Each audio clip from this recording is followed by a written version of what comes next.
Olá pessoal, aqui é o Pastor Marcelo e esse é o nosso podcast. Esse é o nosso segundo episódio do nosso podcast. Hoje nós estaremos tratando da relação do cristão com as ideologias. Esse também é um estudo que foi ministrado aqui na nossa igreja, Igreja Presbiteriana de Betânia, em alusão a uma das lições da revista que estávamos estudando na época, uma revista que falava sobre ídolos do coração. Então a lição trata sobre a relação com as ideologias e é isso que nós vamos falar. Espero que Deus o abençoe e que esse estudo lhe seja bastante favorável. Um forte abraço. Então eu quero chamar a sua atenção para o que está registrado na segunda carta de Paulo aos Coríntios, capítulo de número 10. Esse verso será mais abordado à frente, mas a gente vai ler, porque ele também é o texto básico da nossa lição, do nosso estudo. 2 Coríntios, capítulo 10, verso de número 4 e 5, diz assim a palavra do Senhor: porque, embora andando na carne, não militamos segundo a carne, porque as armas da nossa milícia não são carnais, e sim poderosas em Deus, para destruir fortalezas, anulando nossos sofismas e toda a altivez que se levante contra o conhecimento de Deus, levando cativo todo o pensamento à obediência de Cristo. Eu li também aqui o verso 3, para pegar um pouco mais do contexto. Então é isso, nós vamos falar sobre o cristão e as ideologias, não é? Como que o cristão lida com essa realidade tão presente, tão comum nos nossos dias, que é a ideologia, e como deve ser a nossa relação com ela, não é? Então nós vamos começar, claro, definindo, ou pelo menos tentando definir da melhor maneira possível, o conceito de ideologia. Bom, você vê aí um cabo de guerra, né, e as pessoas puxando para lá e para cá. O conceito de ideologia não é um conceito fácil de se trabalhar, não é? É uma tarefa complicada e é um conceito bastante amplo. A ideologia tem sido discutida há muitos anos, não é? Tanto no meio filosófico quanto especialmente na sociologia. Então é uma tarefa difícil definir a ideologia, porque ela é bastante abrangente. Mas eu quero apresentar aqui, fruto de uma pesquisa simples, que você mesmo pode fazer também na internet, se você desejar, dois aspectos desta ideologia. O primeiro aspecto é uma visão clássica, a visão clássica do conceito de ideologia, e depois também uma visão mais crítica desse conceito de ideologia. Então, na visão clássica, a ideologia é uma ciência, como a própria palavra diz. Se você pegar aí fazer uma etimologia simples, né?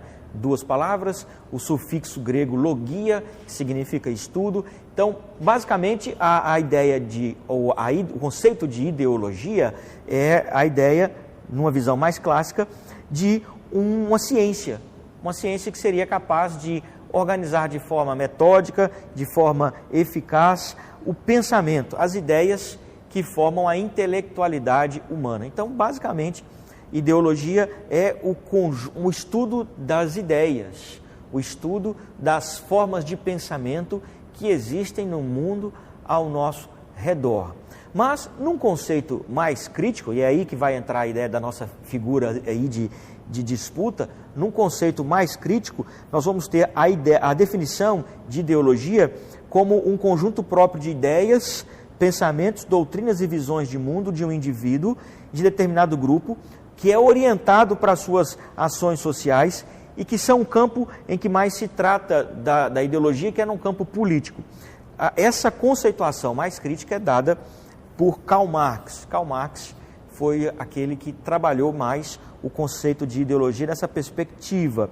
Então, segundo Karl Marx, ele extrai esse conceito de versão clássica e aplica ao seu tempo e à sua forma de condução, ou a forma de como a sociedade do seu tempo era conduzida. Então, Marx passou a definir ideologia como um instrumento de coerção, como um instrumento de dominação. Segundo ele, a ideologia é um instrumento da burguesia ou da classe social dominante para controlar as massas. as classes sociais que dominam, especialmente aqui no seu tempo, os capitalistas, os burgueses, aqueles que dominavam o capital, eles usavam ideologias e impunham ideologias sobre as pessoas com a finalidade de dominá-las e mantê-las dentro desse sistema de dominação. Então Marx e outros que vão pensar junto com ele nesse mesmo caminho, vão considerar que a ideologia é um instrumento de dominação que age por meio de convencimento, persuasão e não da força física, e vai alienar a consciência humana. Então é contra essa ideologia ou essas ideologias dominantes que o povo precisa lutar e que as pessoas precisam lutar para se libertar e construírem um Estado livre, uma nação livre da dominação desses grupos aí. A leitura de Marx, do seu tempo e do contexto, não está necessariamente incorreta. Ele não faz uma leitura necessariamente incorreta, porque, de fato, ideologias são usadas para oprimir pessoas. Muitas ideologias são usadas com a intenção de dominar mesmo. E ele não estava equivocado totalmente nesse conceito. O grande problema é como Marx vai tratar isso. O que ele vai propor para resolver esse problema das ideologias. E claro, o que vai acontecer é o que acontece normalmente com o ser humano quando se trata de pensamento. Ele vai propor uma outra forma de pensamento que acaba se tornando também uma ideologia. Então, para lutar contra a ideologia dominante, Marx então cria uma outra ideologia. E por meio dessa outra ideologia, ele vai então combater aquela que ele achava que era prejudicial. Então, como o próprio conceito clássico de ideologia diz, é impossível que o ser humano viva sem um contato com alguma ideologia. O conceito de ideologia, então, aproxima-se bastante do conceito de cosmovisão, porque está relacionado com aquilo que o indivíduo usa para guiar suas decisões, sua forma de enxergar a vida, enxergar o mundo, enxergar a si mesmo, enxergar o seu papel na sociedade, enxergar o papel do governo e enfim, todas essas outras coisas vão ser conduzidas pela ideologia de alguém. Então, de fato, é bem complicado alguém viver sem uma ideologia. É muito difícil, não é? Muito difícil alguém viver sem ideologia. A partir daí, desse contexto, então, o mundo foi se desenvolvendo e diversas outras ideologias foram surgindo. Nós temos uma lista aqui com algumas dessas principais ideologias modernas que você pode ver aí, que são catalogadas, que estão presentes no nosso tempo, desde o século passado, e está presente também nesse tempo, que são as ideologias fascista, a ideologia comunista, a ideologia democrática, a ideologia capitalista, conservadora, a ideologia progressista, a ideologia anarquista, a ideologia nacionalista e, num contexto mais recente, a ideologia de gênero, que tem sido uma disputa nos nossos dias para dominar o entendimento que o ser humano tem da sua natureza, da sua personalidade, do seu gênero. Então, essas ideologias estão presentes aí nos nossos dias e nós convivemos com elas. E de alguma forma, em algum momento, a gente vai se identificar com uma ou com outra, ou vai identificar algumas dessas ideologias, aspectos positivos e aspectos negativos. Fugir disso é impossível. Nós não podemos fugir disso. Daí vem aquela ideia que eu chamei aqui de o efeito Cazuza. Coloquei aqui o efeito Cazuza e aí está a capa do disco do Cazuza, Ideologia, que é a música tema do seu disco e é uma das suas músicas mais famosas. E no bordão, Cazuza diz: ideologia, eu quero uma para viver.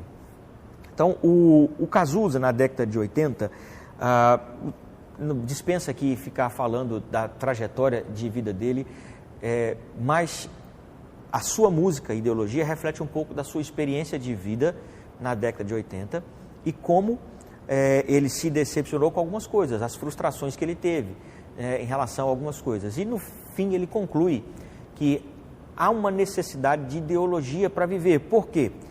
ele diz em um determinado ponto da música que aquele garoto que sonhava com um mundo melhor e tal, quando ele percebe que não dá para mudar o mundo efetivamente, que não consegue transformar o mundo, que há uma pressão, uma opressão no mundo, e ali tem todo um contexto relacionado ao término do governo militar, o início de um processo democrático, transformação da nossa sociedade, o Cazuza vai chegar à conclusão de que não dá para mudar o mundo, não dá para transformar o mundo, e que a única maneira de você viver e se sentir bem, sentir-se como alguém nesse contexto, e você realmente se sentir vivo, é você adotando uma ideologia. Aí ele vai dizer isso lá na música, ideologia, eu quero uma para viver, uma aspiração, um sentido de vida. Mas o próprio Cazuza vai admitir, em uma entrevista concedida na época, que ele usou o termo ideologia não no sentido de dominação, mas ele usou o termo ideologia no sentido clássico. Ele disse lá que tirou a definição de ideologia de um dicionário. Então, a definição de um dicionário, naquela época, era a definição mais clássica, não estava muito dirigida pelo pensamento sociológico, como está hoje.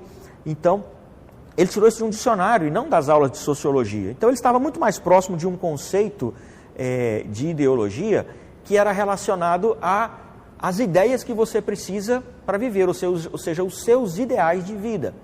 Então, quando ele diz que ele queria uma ideologia para viver, ele estava dizendo que ele precisa, que todo o ser humano precisa de um ideal para viver, de uma ideologia para guiar, para dar sentido, para dar objetivo e dar propósito. Ele não está refletindo, ele não está sendo original, melhor dizendo, ele não está sendo original no seu pensamento. Na verdade, ele está refletindo uma influência de um psicanalista chamado Jacques Lacan, que era discípulo de Freud, seguidor de Freud, adepto da psicanálise freudiana, mas que propôs uma nova leitura a respeito de Freud, na verdade, um retorno a alguns ideais de Freud, e propõe uma perspectiva da leitura a respeito do inconsciente, a respeito do indivíduo, um pouco diferente do que Freud propunha. E Lacan defendia, por exemplo, quanto à questão dos desejos, que o desejo do homem são os desejos de outro, ele não tem desejos próprios, e que os desejos são em si mesmos vazios, sem sentido. Então, o homem não deseja coisas, ele deseja o próprio desejo, não é? O desejo em si, é tanto que, segundo ele, quando o sujeito que deseja alguma coisa adquire aquilo que ele desejou, ele parte para buscar um novo desejo, porque ele não se sente satisfeito. Ele precisa estabelecer um novo objetivo, um novo desejo. E aí alguns vão, o próprio Lacan e outros vão trabalhar a ideia de necessidade de ideais. Tem um filme muito interessante que explora esse conceito de Lacan e essa questão da ideologia, muito bom, Vida e Morte de David Gale, se escreve David Gale, Vida e Morte de David Gale, é um filme americano que se passa no contexto da pena de morte, a luta contra a pena de morte. É um filme para provar que a pena de morte ela é ineficaz e o sistema erra na aplicação da pena de morte. E então o filme parte desse conceito lacaniano de se viver por ideais. É um filme que vale a pena assistir. Então, os mais velhos aí, porque é um filme que tem algumas coisas impróprias ou não apropriadas, melhor dizendo. Não é que há coisas pornográficas e nada disso, mas há cenas mais fortes que adolescentes e jovens a partir apenas de uns 16. Tem que ver lá a classificação indicativa, não sei exatamente qual é não, mas é um filme muito interessante e ele trata desse dilema da ética e da questão de se viver por ideais, e vai partir desse princípio. Então, o Cazuza está refletindo aqui o pensamento de uma época, na sua canção. Ideologia, desejar uma ideologia para viver, é dizer que você não encontra sentido em outras coisas e você precisa de ideias vontades, pensamentos que vão dirigir a sua vida. E aí, isso cria um problema. Introduziu no mundo a falsa ideia de que você precisa realmente de uma ideologia para viver, para ser alguém. A falsa ideia de que se você não se posiciona ao lado de alguma ideologia, você não é uma pessoa que goza de algum status de vida no contexto social. Você é um inútil socialmente. Você precisa se posicionar em relação a alguma ideologia, você precisa adotar alguma coisa.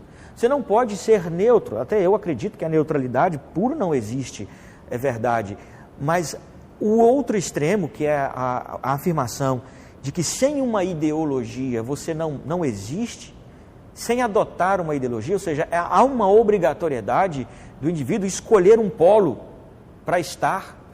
Ele não pode ficar de fora examinando todas as coisas e retendo o que é bom de cada uma delas. Ele precisa necessariamente se posicionar. Nós vemos isso com muita clareza no debate político hoje na nossa nação. A pergunta não é se você é um cidadão político ou consciente da política, se você é um cidadão com consciência política. A pergunta que normalmente se faz é: você é de esquerda ou de direita? Você é conservador ou progressista? Você é liberal ou é conservador? Né? Então, a ideia, o que está por trás disso é a falsa ideia de que você necessita de identificar-se com uma ideologia para você se posicionar-se como indivíduo e ter voz no meio que você está, no meio que nós estamos vivendo. Só que isso é uma falácia, isso é falacioso, é mentiroso. Não há uma necessidade de se ter uma ideologia para viver. Não há. Embora nós vamos ter dificuldade de viver isentos de contatos com a ideologia. Como que nós cristãos vamos viver nesse tempo? A pergunta que Francis Schaeffer faz, não é? E agora? Como viveremos? Não é? Como viveremos? Onde entra o cristão nessa história? Onde entra? Então essa parte da aplicação da relação do cristão com a ideologia eu vou dividir aqui em 3 partes. Então, qual deve ser o papel do cristão? Embora o cristianismo possua o ismo, que eu já mencionei em outras ocasiões, toda vez que você acrescenta um ismo a um conceito, você transforma aquele conceito numa cosmovisão. E embora o cristianismo seja uma cosmovisão, ele não pode ser considerado uma ideologia. O cristianismo não é ideologia, nem política, nem social, nem econômica, muito menos religiosa. E o meu objetivo é mostrar para você por que o cristianismo não é ideologia, ele não deve ser confundido com a ideologia e ele não deve abraçar nenhuma ideologia. O cristão não deve abraçar incondicionalmente nenhuma ideologia, porque o cristianismo está em oposição ao conceito de ideologia. Ele se opõe naturalmente ao conceito de ideologia por algumas razões que eu vou enumerar aqui. A primeira delas é que a fé cristã, ela é fruto da revelação divina. Lá em Mateus, se você puder, aí você abre comigo a sua Bíblia, Mateus capítulo 16, Mateus 16, versos 15 até o verso 17, Jesus está caminhando com os seus discípulos e ele faz uma pergunta: quem que as pessoas estão dizendo que eu sou? E aí uns respondem: João Batista, Elias, profeta, Jeremias e tal. E Jesus responde, vai direcionar então essa pergunta para os seus discípulos, dizendo: mas vós, continuou ele, quem dizeis que eu sou? Respondendo Simão Pedro: tu és o Cristo, o Filho do Deus vivo. Então Jesus lhe afirmou: bem-aventurado és, Simão Barjonas, porque não foi carne e sangue que tu revelaram, mas meu Pai que está nos céus. Quando Pedro identifica Cristo como o Messias, quando Pedro identifica Jesus Cristo como o Salvador, Jesus vai dizer para ele com muita clareza que ele não fez isso baseado em suas próprias ideias, que ele não retirou isso da sua ideologia ou dos conceitos humanos de seu tempo, mas isso é revelado, isso veio de Deus para ele. Então a fé cristã, ela não flui da interpretação humana da realidade. Isso é extremamente importante, meus irmãos. A fé cristã não é fruto do pensamento humano. O materialismo, né, e o humanismo criou essa ideia, principalmente por causa do movimento iluminista e tudo mais, criou a ideia de que a religião é uma criação humana, que o homem criou a religião para satisfazer uma necessidade. Mesmo Freud vai dizer que o homem abraça essa religião para satisfazer uma situação de relação paternal, né, afetiva. Então, o mundo, as ideologias de um modo geral, olham para a religião como uma criação humana. E toda vez que você confronta uma ideologia com valores e princípios na Sagrada Escritura, aqueles que defendem a ideologia vão recorrer a isso, dizendo que a ideologia é uma invenção, que o cristianismo é uma invenção humana, é uma invenção da história. Por que as ideologias de esquerda batem de frente com o cristianismo? Por causa deste fato. Porque a fé cristã, ela não procede do pensamento humano e eles rejeitam isso como fraqueza. Daqui a pouco vou falar um pouco mais sobre isso. Então, olha só, a fé cristã é fruto da revelação divina e expressa de forma plena e eficaz nas Escrituras. Jesus não foi um ideólogo, irmãos. Jesus não foi um ideólogo que lutou para combater as explorações do seu tempo e muito menos Jesus foi um tipo de justiceiro social. Jesus não vem ao mundo para fazer justiça social. Jesus não vem ao mundo para estabelecer uma ideologia de igualdade entre os homens. Jesus vem ao mundo para salvar pecadores, para cumprir um propósito de Deus, um plano de eternidade, a fim de resgatar o homem do seu estado de miséria. Então Jesus não pode ser associado a um tipo de revolucionário. Ele é o Filho de Deus que veio à Terra com o propósito de salvar da condenação eterna o ser humano e restabelecer o relacionamento do homem com Deus que foi perdido na queda. Então ele veio para sofrer a ira de Deus sobre si, para resgatar o seu povo dos seus pecados, o povo escolhido de Deus. Ele cumpre um plano estabelecido na eternidade. Jesus não é um analista político e social do seu tempo. Ele não é e não pode ser sequer chamado de um libertário. E é por isso que Jesus não pode ser enquadrado de forma anacrônica em nenhum tipo de ideologia como alguns querem fazer. Jesus não pode ser enquadrado como marxista, Jesus não pode, de forma anacrônica, fazendo um anacronismo aqui, Jesus não pode ser enquadrado no marxismo, Jesus não pode ser enquadrado no conservadorismo enquanto ideologia, Jesus não pode ser enquadrado no progressismo, ele não pode ser enquadrado em nenhuma dessas ideias, embora ele, no seu ministério, apresente atitudes que estão relacionadas ao que essas ideologias agora vão se apropriar. Você não pode, de forma anacrônica, associar Jesus a qualquer tipo de ideologia, porque ele não é ideólogo. Cristo não é fruto de uma ideia humana. Cristo não é fruto de um pensamento humano. Jesus Cristo não é fruto de uma necessidade humana. Ele é o Deus vivo, revelado, encarnado, que vem à Terra para julgar todas as coisas, para morrer na cruz do Calvário e satisfazer a ira de Deus. Então, Jesus não pode ser tido exclusivamente como um conservador, embora ele conserve e ensine os seus discípulos a preservar os valores fundamentais do Antigo Testamento, amar a Deus sobre todas as coisas e o próximo como a si mesmo. Isso é ser conservador. Ele conserva valores, mas ao mesmo tempo Jesus vai apresentar características progressistas, porque ele vai confrontar os valores de opressão do mundo e mostrar que aquela sociedade precisava avançar além daquele contexto ali. Ele vai alcançar pessoas que são colocadas à margem da sociedade, prostitutas, ele vai alcançar pessoas marginalizadas, o que é uma característica tipicamente progressista. Então, mas Jesus não pode ser enquadrado em nenhum desses dois conceitos ideológicos, ele não pode ser tomado por eles. Jesus pratica, portanto, ambos os conceitos, mas em nenhuma de suas atitudes ele visa estabelecer uma ideologia, mas sim salvar pecadores pelo seu sacrifício. E enquanto ele viveu, pregou a vontade de Deus, o que também contribuiu para corrigir os erros que as ideologias do seu tempo causaram. Claro que Jesus vai confrontar classes dominantes no seu tempo. Ele vai confrontar rei, ele vai confrontar lá o Herodes, chamando ele de raposa, ele vai confrontar os fariseus e os saduceus. Ele combate o rigor conservador dos fariseus e o liberalismo dos saduceus, igualmente. Então ele não se enquadra em uma ideologia, mas ele combate tudo que há de pecaminoso nas ideologias presentes no seu tempo.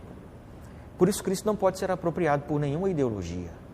Nenhum conceito ideológico pode apropriar-se de Cristo para se defender ou para se apresentar como se fosse uma verdade preciosa. Então, para fechar esse ponto aqui, associar, você vai ver aí comigo, associar o cristianismo a alguma ideologia especificamente é um erro grotesco com a natureza da fé cristã, que não flui do pensamento humano, mas do plano redentor de Deus desde a eternidade. Então é um erro grotesco. Associar o cristianismo a qualquer ideologia é grotesco, é heresia.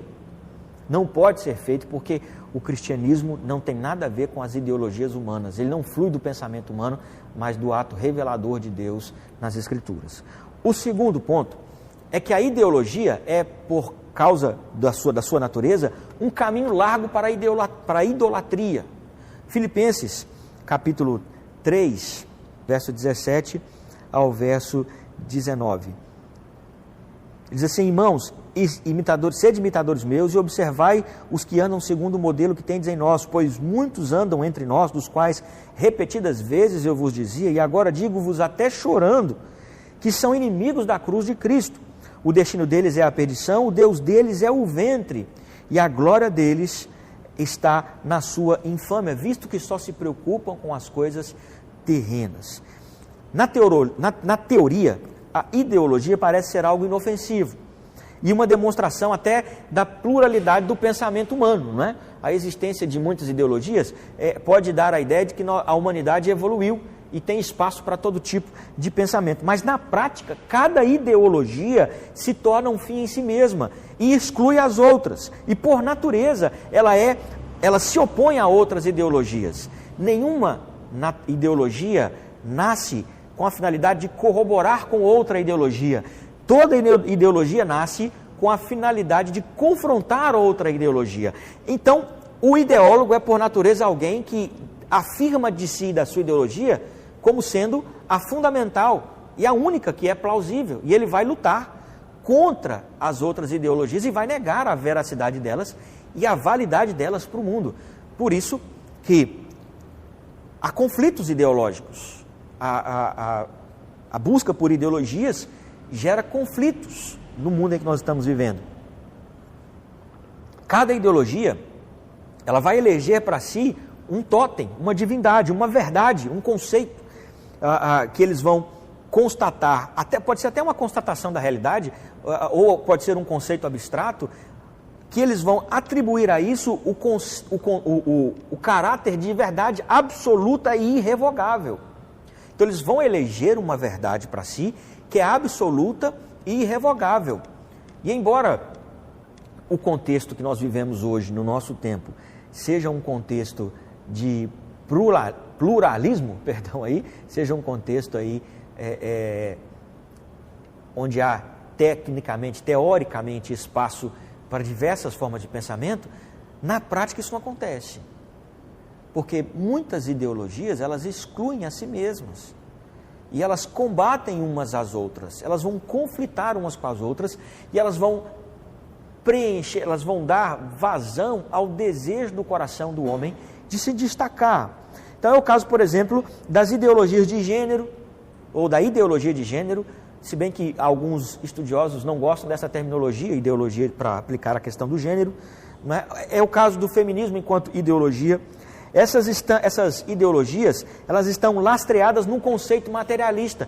Tanto a ideologia de gênero como a ideologia feminista estão lastreadas, fundamentadas num conceito materialista de mundo e não abre mão disso. O que significa isso? O conceito materialista de mundo entende que o mundo é tudo que existe como uma máquina, é um sistema fechado, sem propósito metafísico nenhum, e tudo o que existe no campo da ética e da moral são construções sociais. Nenhuma destas ideologias está disposta a negociar isso.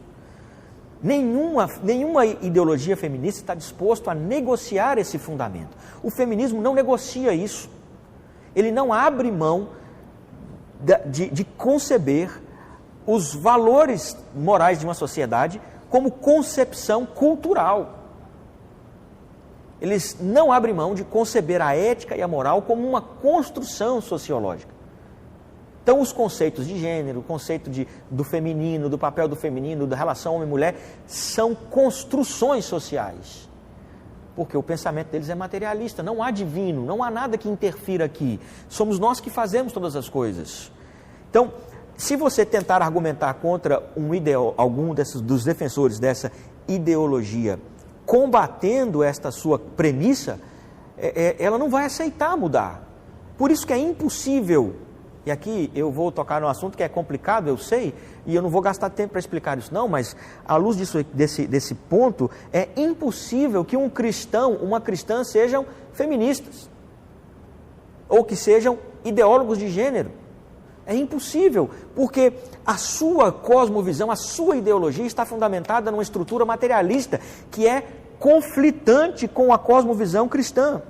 Esse é o grande problema. O conceito materialista está em franca oposição com o conceito teísta, com o teísmo cristão. O conceito materialista nega completamente a realidade de uma divindade que interfira e determine os caminhos da moral e da ética para o ser humano. Determine os gêneros e papéis na relação social. Desta forma, essa cosmovisão ideológica, materialista, não pode ser aceita e abraçada por alguém que tem uma cosmovisão cristã. Ou você tem uma cosmovisão cristã, ou você tem uma cosmovisão materialista. Você não pode ter as duas coisas ao mesmo tempo. Então você não pode ser um cristão feminista. Você não pode ser um cristão ideólogo de gênero.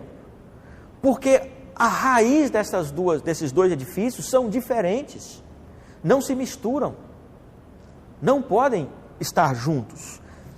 O grande Deus com letra minúscula, da cosmovisão materialista e por conseguinte das ideologias materialistas, é a razão humana, é o próprio homem, é o próprio ser humano.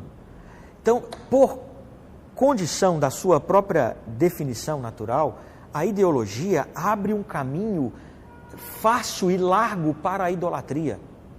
Ela enseja a idolatria e até pode se tornar ela mesma um ídolo. A própria ideologia se torna um ídolo a partir do momento em que o indivíduo elege a sua ideologia, e elege o seu pensamento a respeito de algo como a verdade absoluta e irrevogável. Ela faz dele um Deus que ninguém pode tocar.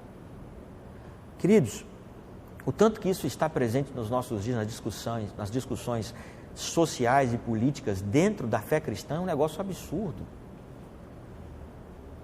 É insuportável a ideia de cristãos que abracem ideologia esquerda, assim como é também insuportável a ideia de cristãos que abracem uma ideologia conservadorista ou liberal.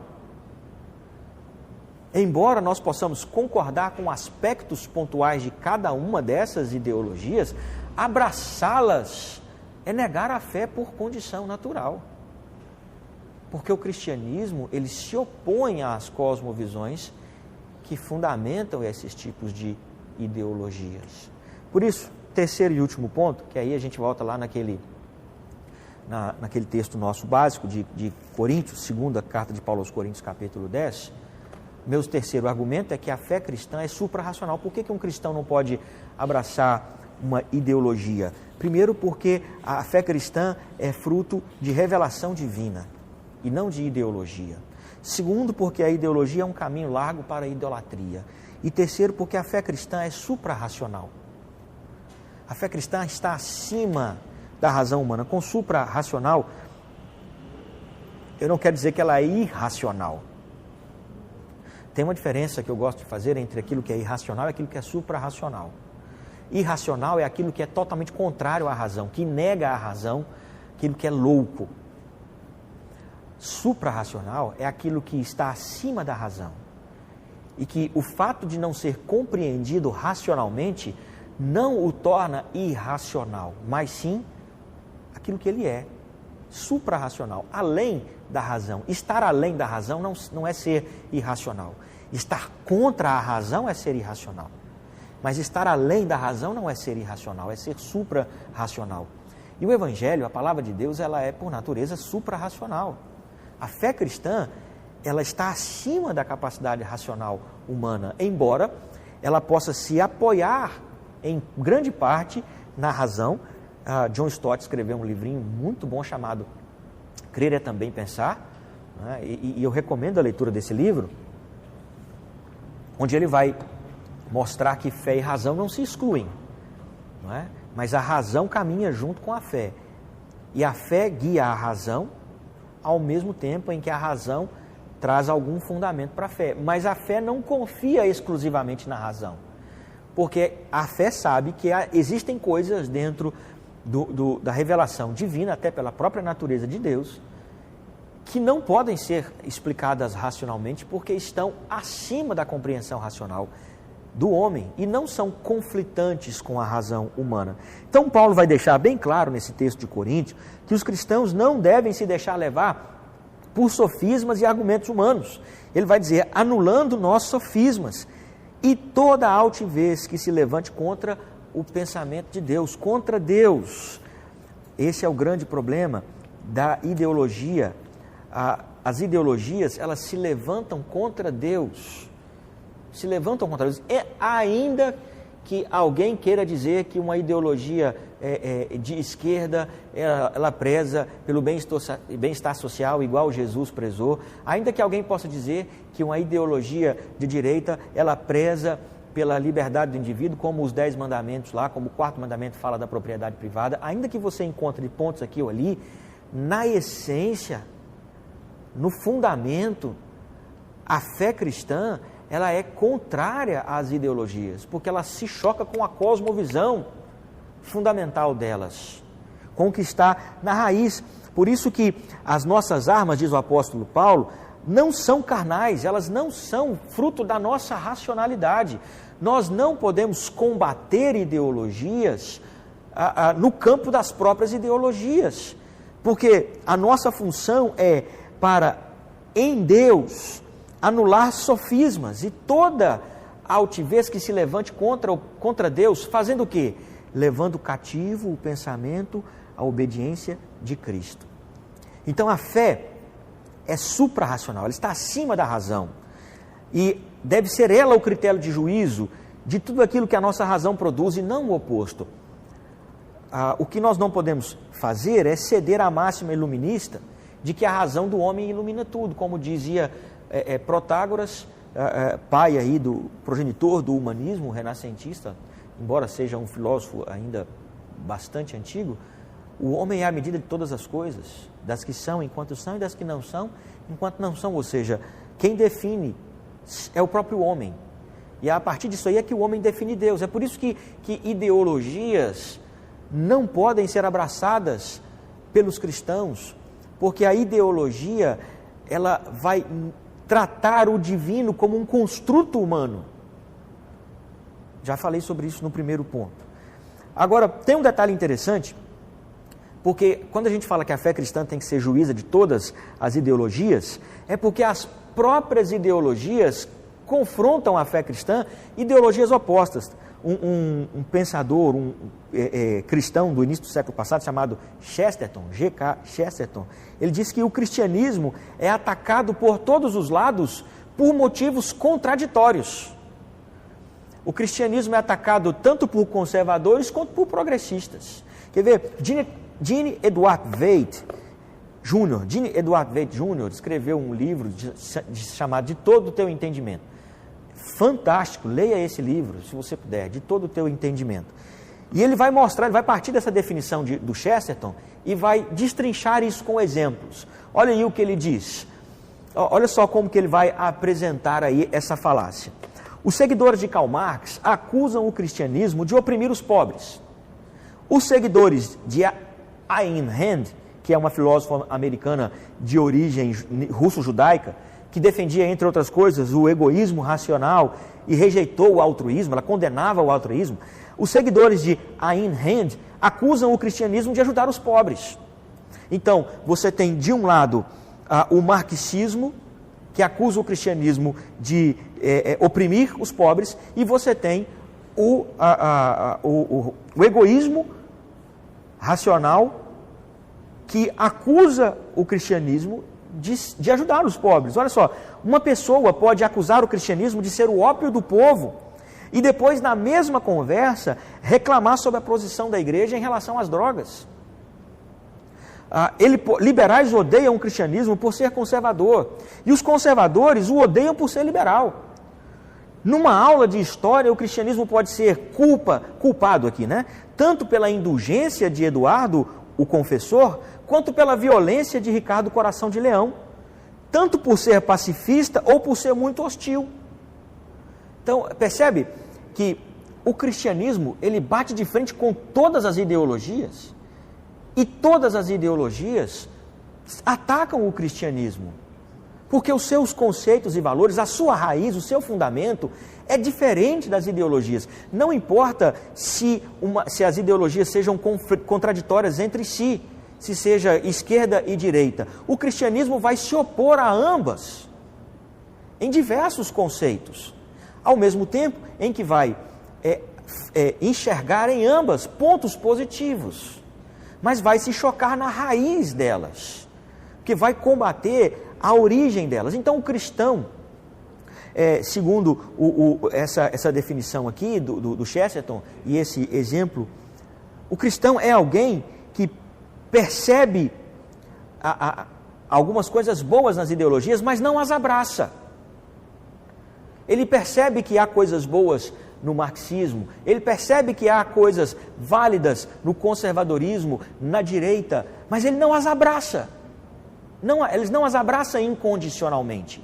O cristão não é neutro, irmãos, porque eu mesmo acredito que não há neutralidade, como eu já disse, mas ele não é adepto de uma ideologia, mas julga criticamente todas elas. Todas elas. Então, a fé cristã, ela pode ter contato com todas as ideologias em aspectos externos, mas sempre vai se chocar no âmago delas. Ela pode concordar, por exemplo, com a atitude altruísta de busca de um bem-estar social presente na esquerda, mas vai discordar disso a custo do crescimento do Estado e da dominação do Estado em cima das pessoas. E, ao mesmo tempo, ela vai condenar o individualismo da direita, condenar a busca material da direita, ao passo em que endossa a atitude da direita de preservar as individualidades, de entender que o ser humano tem múltiplas facetas. Percebe? O cristão não pode abraçar ideologia nenhuma, você não pode se guiar por ideologia nenhuma. Você não pode guiar a sua vida por isso. Você tem que, ao contrário disso, anular os sofismas e a altivez que se levanta pelo conhecimento de Deus, usando a razão. Então, a fé cristã vai sempre repelir o egoísmo exacerbado de conservadores, direitistas, ao mesmo tempo em que ela vai rejeitar o simplório comunismo que anula as particularidades. A questão não é que a fé cristã é contraditória, mas que ela jamais pode ser presa a alguma ideologia.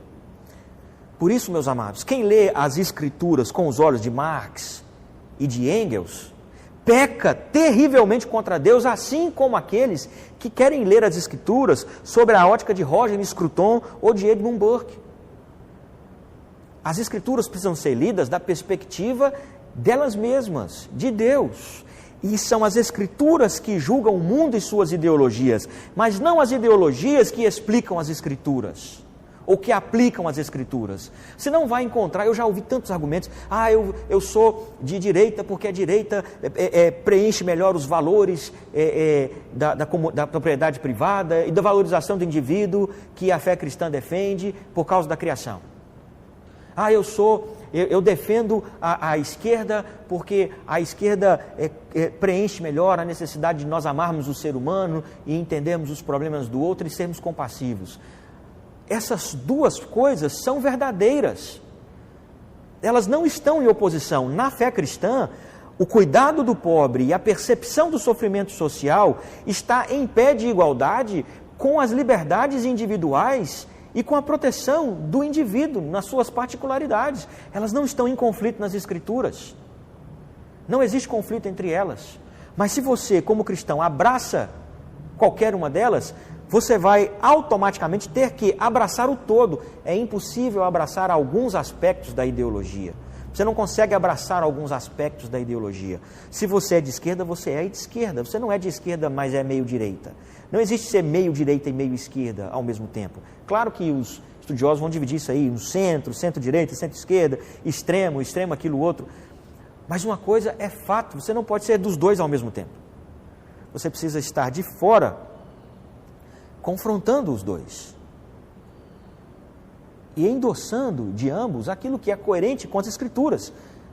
Porque as Escrituras fornecem a vontade de Deus para a nossa vida, como seres humanos, nessa terra.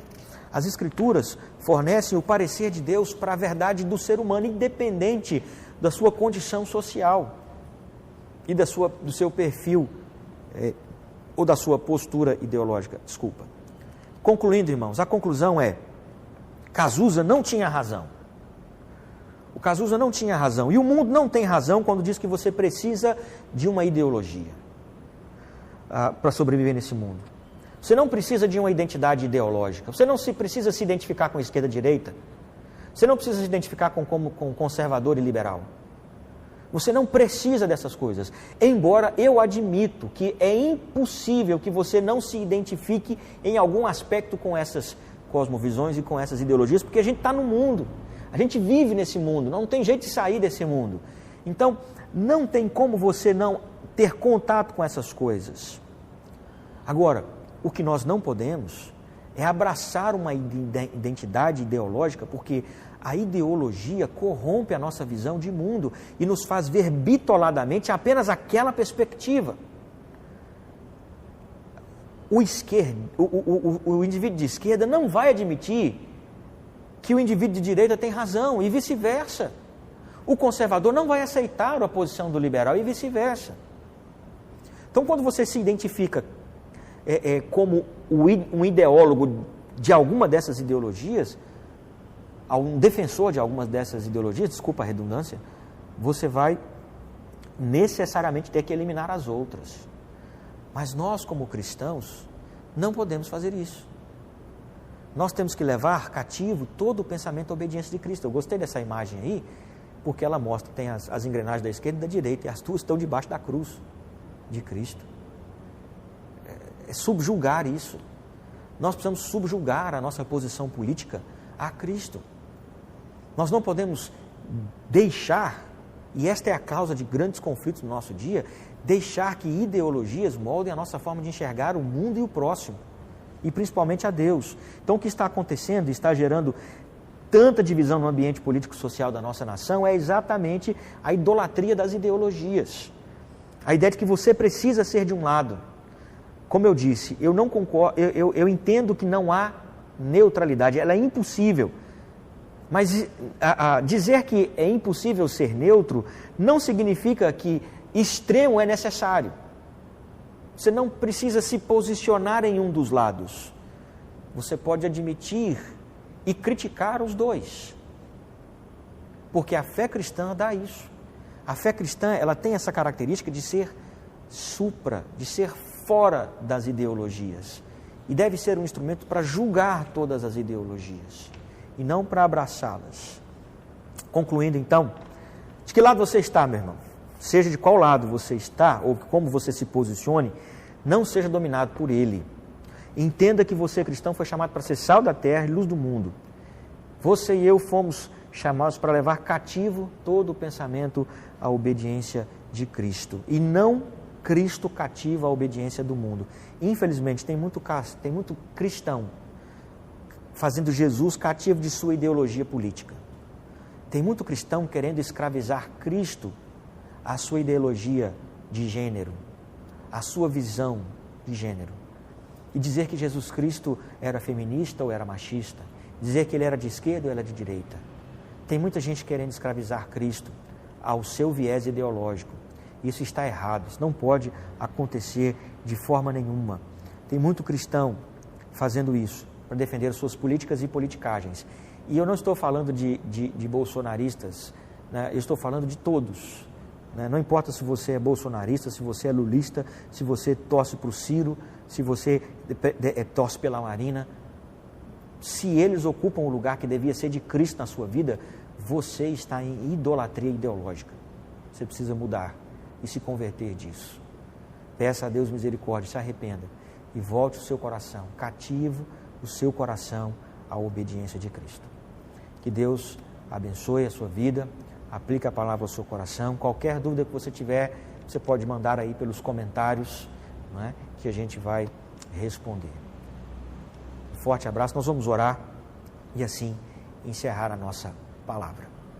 Deus querido, obrigado pela tua palavra. Pedimos ao Senhor, em nome de Jesus, que aplique ao nosso coração, que o Senhor nos livre dessa idolatria ideológica, dessa idolatria das ideologias do nosso tempo e nos ajude, ó Pai querido, a sermos cristãos verdadeiros, nos posicionando como consciência deste mundo, acusando e condenando toda a ideologia que se levanta contra Cristo, levando cativo todo o pensamento à obediência de Cristo. Deus, subjugando a nossa forma, as ideologias desse mundo, a uma forma de pensar centrada nas Escrituras. Deus, nos livre do pecado de ler a Bíblia pelos vieses ideológicos. Tantas pessoas lendo a palavra de Deus por viés ideológico, isso é terrível, Deus amado, isso é diabólico. Livra-nos disso, Pai, ajuda-nos a, por meio das Escrituras, julgar todos os vieses ideológicos e políticos. Meu Deus amado, e endossar aquilo que o Senhor endossa e condenar aquilo que o Senhor condena, independente de que lado esteja. Ó Deus, em nome de Jesus, dá-nos essa graça e a sabedoria desta verdade à nossa igreja, a igreja do Senhor, na nossa nação, nesses dias especialmente. Nós pedimos por amor em nome de Jesus. Amém. Esse, portanto, foi o nosso podcast e eu espero que você tenha gostado e que ele tenha sido edificante e produtivo para a sua vida. Se você gostou, comenta, compartilha, dá um retorno para a gente. Se você não gostou, pode fazer o mesmo também, tá bom? Compartilha aí a sua opinião a esse respeito. No mais, que o Senhor continue abençoando sua vida. Muito obrigado pela sua atenção. Um forte abraço em nome de Jesus.